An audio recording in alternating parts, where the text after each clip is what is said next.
Assalamualaikum dan salam sejahtera untuk kita semua. Terima kasih kepada bunda-bunda cantik dan sobat-sobat ganteng yang telah sudi like dan subscribe karya saya yang sederhana ini. Larasati adalah sosok wanita tangguh. Dari kecil hidup di panti asuhan. Setelah dewasa dinikahi Suherman, duda kaya pedagang beras di Pasar Baru. Pernikahannya hanya seumur jagung karena Laras divonis mandul.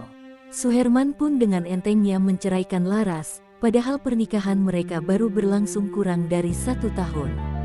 Sejak saat itu Laras mengalami trauma dan fobia dengan yang namanya pernikahan. Ia menutup rapat-rapat hatinya kepada semua laki-laki.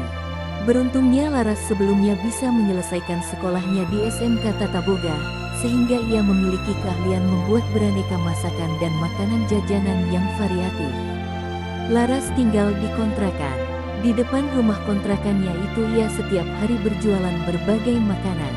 Kalau pagi-pagi ia berjualan nasi uduk dan beberapa makanan pendampingnya seperti tempe mendoan, peye udang, bakwan, tahu isi dan lain-lain. Setiap pagi warungnya selalu ramai dipadati oleh para pembeli. Baik pembeli yang dibawa pulang maupun pembeli yang makan di tempat. Seiring berjalannya waktu pelanggan warung Laras semakin banyak sehingga Laras merasa kewalahan. Akhirnya Laras mengajak 2 orang adik-adik di pantinya dulu untuk membantunya. Laras pun membeli beberapa bangku plastik untuk para pembeli yang makan di depan warungnya. Setiap jam 5 kurang, setelah salat subuh Laras belanja ke pasar membeli bahan-bahan masakannya. Saat pulang berbelanja Laras sering dibantu oleh para kuli panggul. Di antara para kuli panggul itu Laras melihat ada seorang anak laki-laki umur 12 tahunan yang selalu ada setiap pagi. Anak itu sangat rajin dan bekerjanya selalu hati-hati, membantu membawakan belanjaan sampai di angkot. Dan ketika diberi upah langsung dimasukkan ke kantong celananya tanpa memeriksa jumlah uang yang dia terima. Setelah memperhatikan anak itu beberapa kali timbul penasaran di hati Laras, siapa nama anak ini? Anak siapa, rumahnya di mana? Besoknya di hari Minggu pagi itu Laras belanjanya lebih banyak. Begitu mau pulang dan mencari angkot, anak itu berjalan cepat menghampiri. "De sini bantu saya. Terus kamu ikut ke tempat saya ya?" "Baik Bu." Dalam perjalanan di angkot yang kebetulan jarang penumpang Laras bertanya, nama kamu siapa?" "Danu Bu." "Rumah kamu di mana?" "Di Panti Barokah Bu." "Oh, orang tua kamu?" "Tidak ada Bu, bapak dan ibu sudah meninggal." "Innalillahi." "Danu kamu mau kan setiap hari bantu-bantu ibu berjualan?" "Iya Bu mau." Danu mengangguk, terlihat senang. Sejak hari itu Danu membantu Laras berbelanja dan juga membantu melayani pembeli di warungnya. Kini warung Laras semakin ramai dan semakin maju dan berkembang, sehingga Laras sekarang sudah pindah ke kios kontrakan di pinggir jalan yang lebih besar. Sekarang warung Laras sudah menjadi semacam rumah makan dan tersedia meja-meja dan kursi-kursi untuk makan para pengunjung. Warung makan Ibu Laras semakin banyak pelanggannya dan semakin luas dikenal masyarakat. Danu yang sekarang sudah tinggal di rumah Laras sangat banyak membantu dan dipercaya oleh Laras karena kerajinan dan kejujurannya. Laras merasa sangat terbantu dengan kehadiran Danu. Laras sangat menyayangi Danu dan menanggung kehidupan Danu, sekolahnya, makannya, dan pakaiannya. "Danu, mulai sekarang anggaplah saya ini ibu kamu ya." "Iya Bu." Danu menunduk, matanya berkaca-kaca. Begitupun Laras, ia merasa sayang kepada Danu memperlakukannya sebagai keluarganya. Ya sudah cepat mandi dan sekolah kan sudah ada Ina dan Wandi yang bantu ibu melayani para pembeli. "Iya Bu." Danu sekolah dulu. Waktu berjalan begitu cepat, tidak terasa 6 tahun pun berlalu. Rumah makan Ibu Laras sudah lebih besar lagi. Laras sudah membeli rumah dan warung kontrakan tersebut ditambah dengan rumah sebelahnya. Kini hidup Laras sudah mapan. Sudah punya rumah sendiri dan di sebelahnya warung makan. Atas ide Danu warung makan itu sudah dipasangi label rumah makan Ibu Laras. Kini Danu umurnya 19 tahun, sudah kuliah D3 Manajemen Bisnis semester 3. Bertubuh tinggi 177 cm dan berat 60 kg. Badannya tegap dan kekar. Sementara Laras kini 29 tahun, berbusana muslimah syari sejak 3 tahun yang lalu. Badannya tidak berubah, tetap langsing dan proporsional. Laras sudah tidak pernah lagi belanja ke pasar sendiri. Ia sudah punya orang kepercayaan yaitu Ina, adik asuhnya di Panti Barokah. Rumah makannya pun sudah ditambah 3 orang lagi pegawai untuk melayani para pengunjung dan 1 orang juru masak. Kini Laras sudah memiliki sebuah mobil Avanza dan Danulah yang mengantarnya kemanapun ia pergi. Danu pun untuk kuliah dan mobilitasnya dibelikan motor Matic Scoopy. Manajemen usaha kini sudah sepenuhnya dipimpin oleh Danu. Usaha mereka semakin maju pesat. Atas ide dan kepercayaan Bang, kini Laras memiliki 1 buah Indomaret yang terletak tidak jauh dari rumah makan. Laras bangga dan semakin sayang kepada putra angkatnya ini. Begitupun Danu sangat mengagumi sosok Laras sebagai wanita yang sangat tangguh, mandiri, solehah, dan cukup cantik. 2 tahun berlalu, hari ini harinya Danu diwisuda. Laras mengantarkan putranya ke aula kampus dengan perasaan bangga dan bahagia telah mendidik dan membantu Danu, si anak yatim piatu, menjadi pemuda yang hebat dan sukses. Laras menyaksikan acara prosesi wisuda dari kursinya sambil menitikan air mata haru dan bahagia. Setelah hampir 2 jam acara pun berakhir. Pada saat sesi pemotretan, Danu dikerumuni oleh teman-teman sealumni. Teman-temannya para gadis berebutan ingin berfoto bersama Danu. Dengan sabar Danu meladeni sampai akhirnya ia kaget dan sadar. Astagfirullah, di mana Ibu Laras? Setelah cukup lama mencari, akhirnya Danu menemukan Laras masih duduk di kursi agak ke belakang sambil menggenggam sebotol minuman. "Ibu, maafin Danu kelamaan ninggalin Ibu di sini." Danu mencium tangan Laras dan memeluknya erat-erat. Laras yang tadi sempat cemberut menyaksikan Danu yang diperebutkan teman-teman wanitanya untuk berfoto, tersenyum melihat penyesalan Danu sambil memeluknya erat. Laras senang. Bu, ayo kita difoto dulu." Danu pun menggamit ibunya ke tengah arena tempat para fotografer beraktivitas. Danu dan Laras pun berpose dan difoto beberapa kali. "Mas Danu digandeng dong mbaknya." Nah gitu, acara pun tuntas sudah. Danu pun mengajak ibunya pulang. Di tengah perjalanan pulang tiba-tiba, "Danu jangan pulang ke rumah dulu. Emang Ibu ingin kemana dulu?" "Ya kemana aja, refreshing gitu. Jenuh kan kita berkutat terus dengan segala kesibukan rutin usaha dan dagang. Sekali-sekali kita rekreasi." "Hehe, itu benar sekali Bu.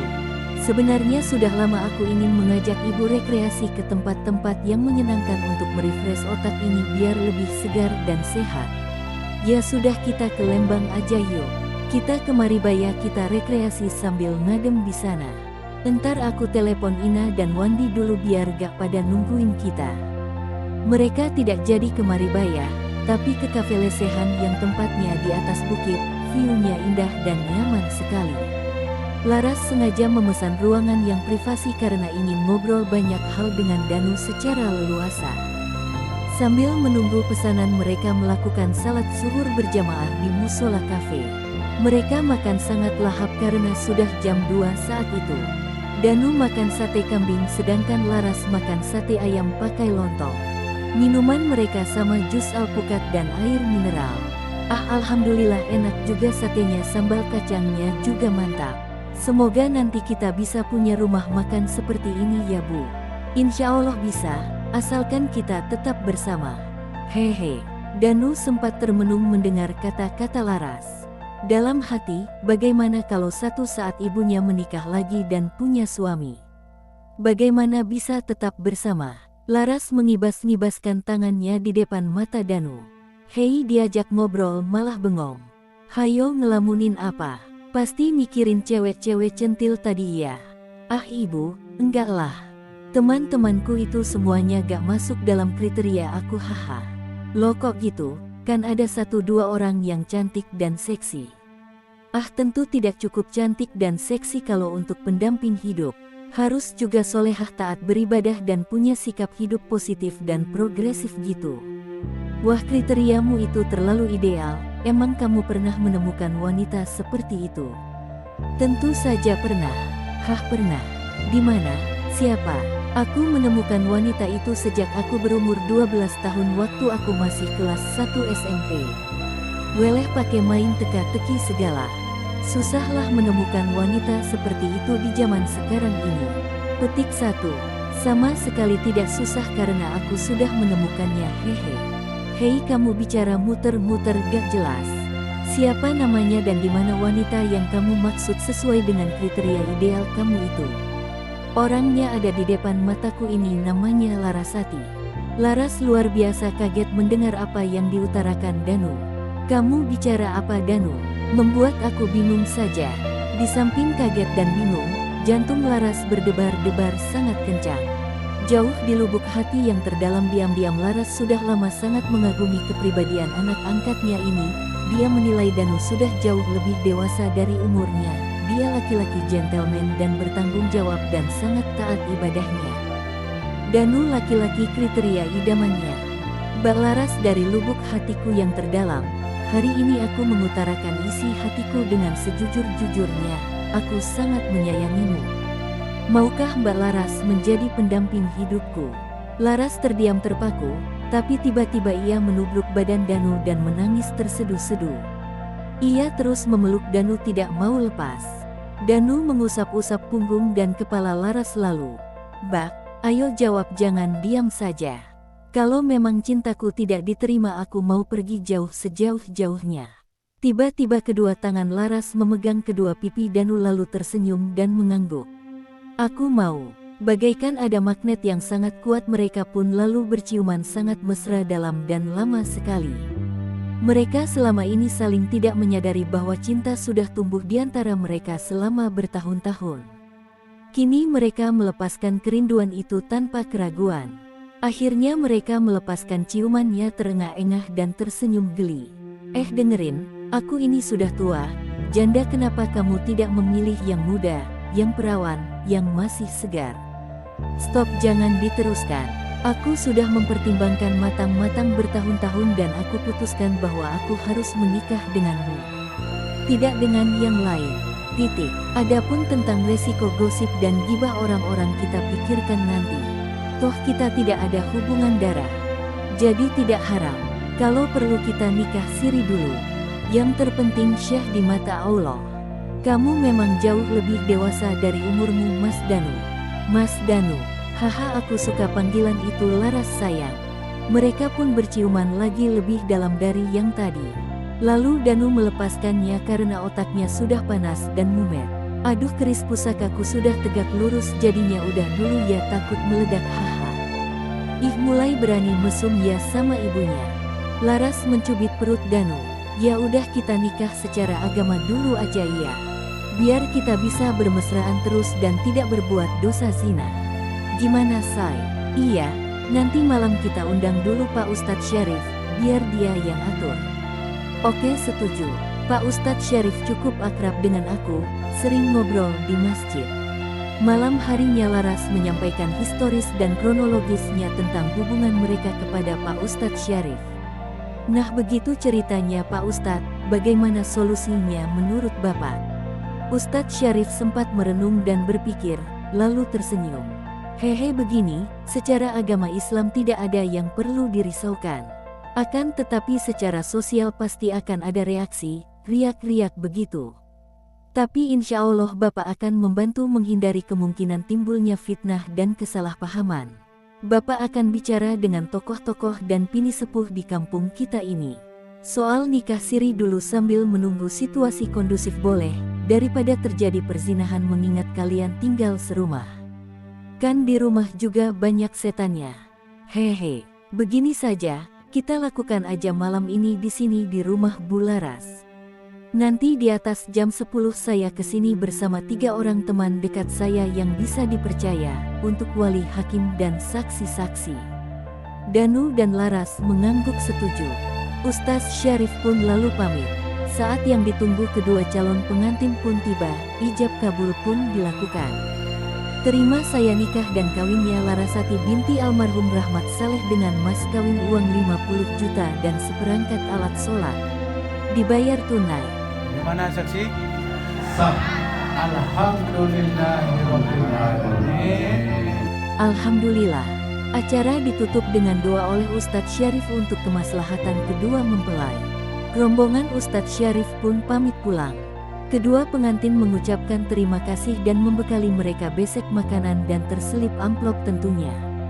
Laras langsung menarik tangan sang suami menuju kamar utama. Laras melingkarkan kedua tangannya ke leher Danu dan mencium bibir Danu penuh gairah. Laras mendorong Danu ke tempat tidur dan menindihnya. Mereka tidak membuang-buang waktu dan langsung bertarung. Laras menari sangat lincah bergerak tanpa henti. Danu pun mengantisipasi dengan pertahanan yang kokoh. Ia memaklumi istrinya yang sudah berpuasa 10 tahun lebih pasti sangat kehausan. Ia bertekad ingin membahagiakan istrinya malam ini secara maksimal. Tarian maju mundur cantik Laras semakin heboh. Danu pun membalas dengan tusukan tajam menghujam. Laras pun menjerit mengejang, lalu terkulai dan tersenyum. Danu pelan-pelan membalikkan posisi. Kini Danu aktif menyerang. Laras pun merespon dengan tariannya yang sangat dinamis. Danu pun meningkatkan serangannya sepenuh tenaga. Mereka berlari bersama menuju puncak tertinggi dan sampai secara bersama-sama menimbulkan gelombang dahsyat. Akhirnya lahar panas pun menyembur membasahi persawahan, yang sudah lama dilanda kekeringan karena musim kemarau panjang. Mereka pun terkulai saling berpelukan. Mas Danu, kamu the best. Baru kali ini aku merasakan yang seperti ini. Terima kasih ya sayang. Iya, kita istirahat dulu ya. Nanti kita sambung episode pagi. Laras hanya tersenyum dan tertidur. Jam 2.30 Laras terbangun dan ke kamar mandi karena kebelet lalu kembali ke tempat tidurnya. Akan tetapi ketika mengibakan selimut Laras melihat sesuatu yang sudah berdiri bersikap sempurna. Ya sudah, ia langsung naik dan mengulangi yang tadi dan memasangkan keris ke sarungnya. Danu tahu istrinya mengajak ibadah lagi.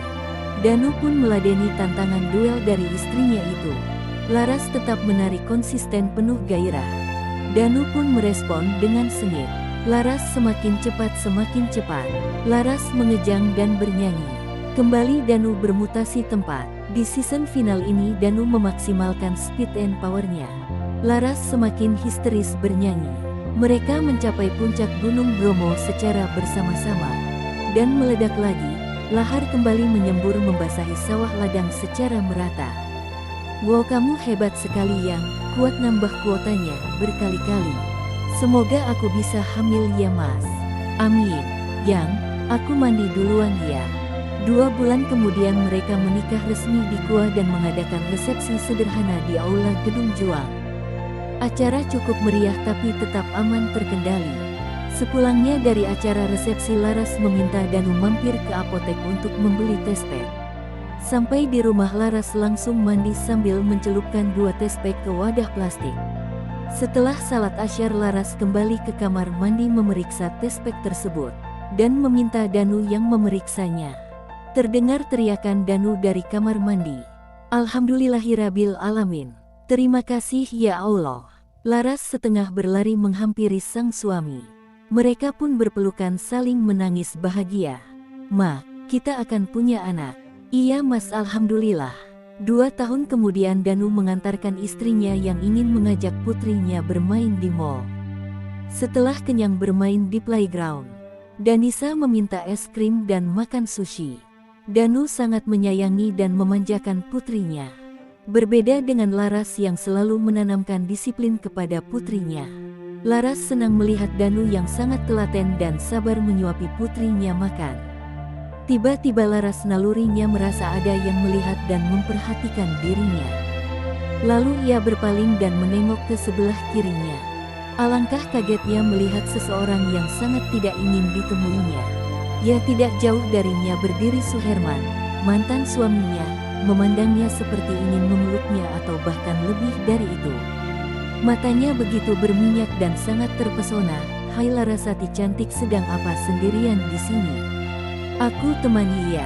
Laras sama sekali tidak menggubrisnya, tapi Suherman tidak putus asa terus mendekati dan nyaris memegang tangan Laras. Tapi tiba-tiba, Mama Dali tadi dikali-kali taunya di sini. Ayo pulang tuh, dicaliin Papa. Laras buru-buru menggendong putrinya dan setengah berlari menghampiri Danu dan menariknya mengajaknya menuju lift yang menuju basement. Danu agak terkejut dengan sikap istrinya, tapi dia berpikir mungkin istrinya terlalu kecapean dan ingin buru-buru pulang. Mereka langsung menuju mobil Innova putih keluaran terbaru. Rupanya Suherman ingin tahu dan terus mengikuti. Suherman merasa sangat menyesal dulu menceraikan Laras gara-gara dibisikan orang bahwa Laras itu wanita tidak baik dan mandul. Dia melihat dengan matanya sendiri Laras menggendong putrinya yang wajahnya sangat mirip dengan ibunya. Artinya itu anak Laras, dan dia sudah punya suami yang sangat gagah, tinggi besar dan kelihatannya orang kaya. Suherman langsung terduduk lemas karena sudah tidak ada harapan untuk bisa kembali kepada Laras yang sekarang sudah sangat cantik dan glowing. Tiba-tiba dia sangat kaget karena pundaknya ditepuk seseorang dengan sangat keras.